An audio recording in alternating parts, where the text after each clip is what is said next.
Hey everyone, welcome to the post game with myself, Tom Silverstein, our special guest, LeRoy Butler, who is also the star of 5 Questions with LeRoy Butler on X's and O's.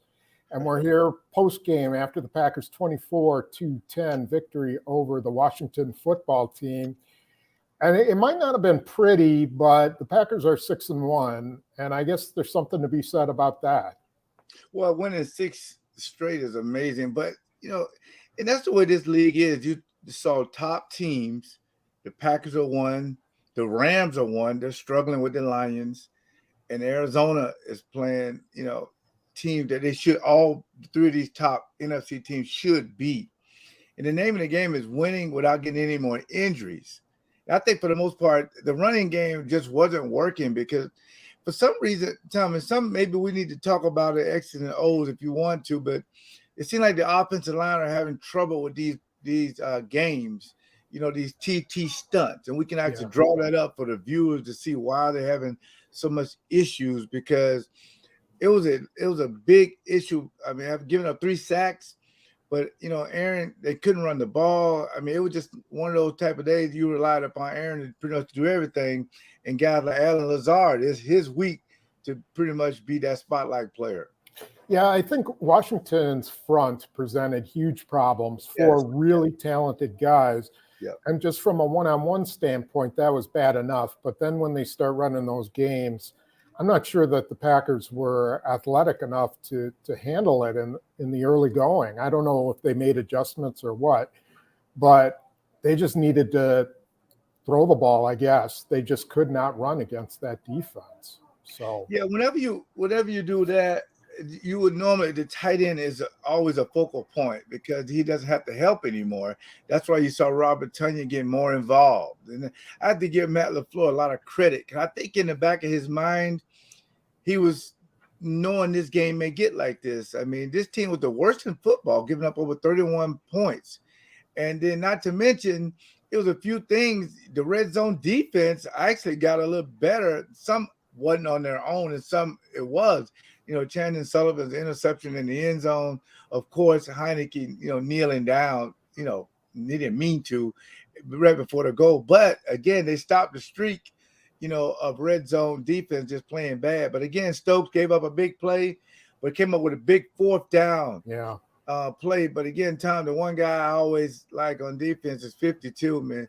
Rashad Gary, he was a problem, and so was, 94, Big Lowry. These are the kind of guys you need to win these kind of games when your stars like the Aaron Joneses have Devontae Adams don't have the big days that they normally have. Yeah, and 59 too, with two caused fumbles. Yeah. I think the Gary thing is the most important development out of this game, because Preston Smith didn't play. Zadarius Smith is out, and they really don't have a bell cow outside rusher without those two. And I think Gary kind of showed that today. Albeit he was lined up against a backup right tackle once in a while, he still showed. And that's going to be critical, especially down the road if you can have 2 pass rushers and then maybe 3 with Merciless. I think that's a good sign for them. Yeah, you saw Jalen Smith sprinkled in there. You saw Owen Burke sprinkled in there. They got a lot of athletes, but the secondary is a concern at times. I mean, when Douglas went out, they're trying to rotate in, but they made it work. And I think for the most part, if Garvin has to start, you're okay with it. But again, you brought up Campbell, man. This guy played at a Pro Bowl level. And that's something that's been missed in the middle linebacker position. So defensively, when you look at the numbers, I mean, Tom, they look like a top 5 defense, but I know what people are saying. They're not playing great quarterbacks. I mean, these quarterbacks are not great quarterbacks, but I've seen these quarterbacks, sometimes put up big numbers on defenses if you have this bend don't break.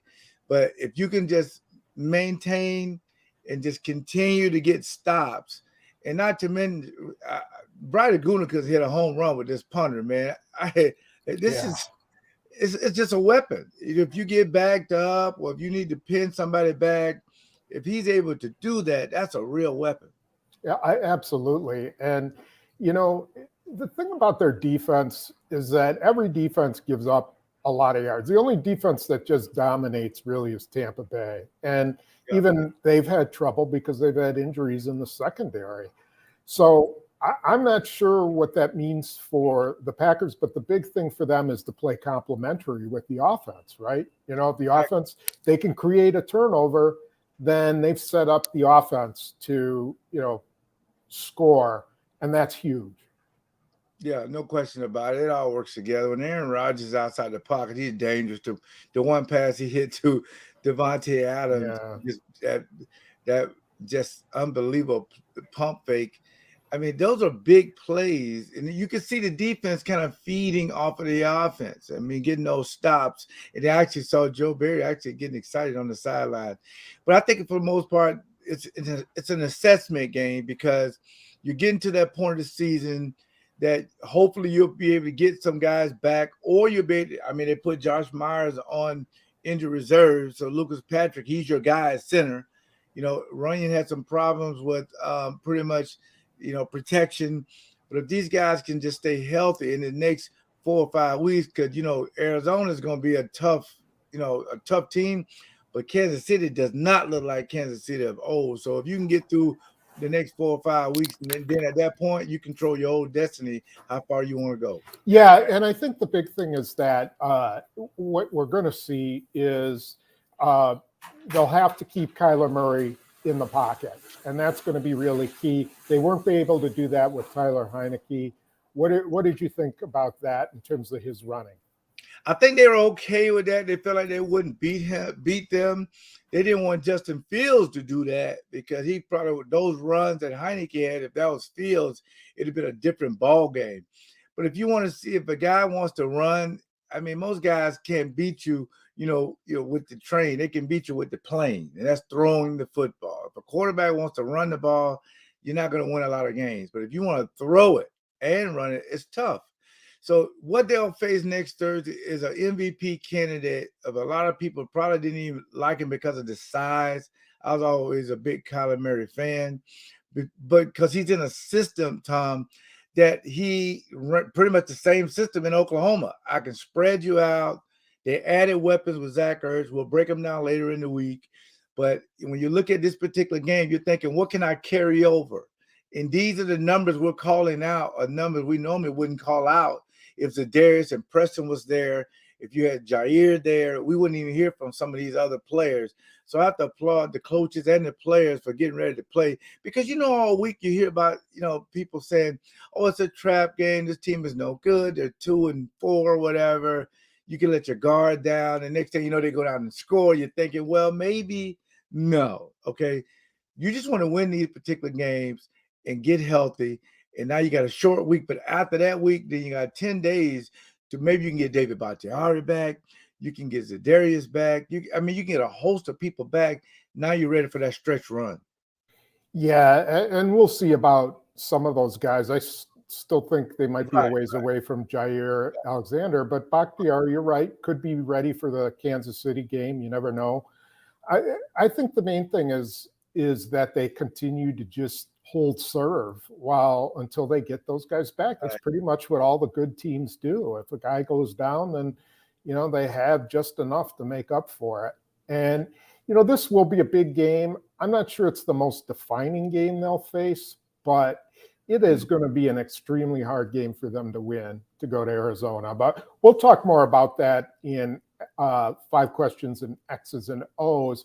Was there anything else you took from this game that just stood out for you?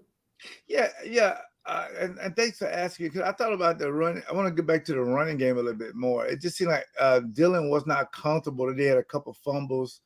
And normally he's a pretty sturdy guy. He just experienced his welcome to the league moment when you've had a few games and people start the game playing you. It is different. Yeah. But I think he'll be fine. And Aaron Jones, anything I get from him, I love it. But I saw Mercedes Lewis, to me, bring fire to the team. And that's when you see a guy running around like that, it makes you feel good about it. But again, it's going to take everybody to understand what's at stake. because they're on the fast track. And we talked about that when they brought in 50 Whitney Merciless. When they brought him in, they got him in a little bit. They're on the fast track to win a Super Bowl. I mean, that's just a fact. I mean, otherwise, why would you even make these kind of moves? Because you're wherever you're in that pack of top teams in the NFC. You know, not based on record, but based on your quarterback is playing at an MVP level. You have the best wide receiver, and you have a defense that really plays hard. They play hard. They get off the field. They get sacks. They get turnovers, and that's all you want. You just want the pretty much the special teams to hold up. And I tell people, Tom, real quick, the special teams to get better when a lot of these guys who are playing, when you get some of your other guys back, those guys will be put to special teams. Now your special teams is bigger, stronger, and faster.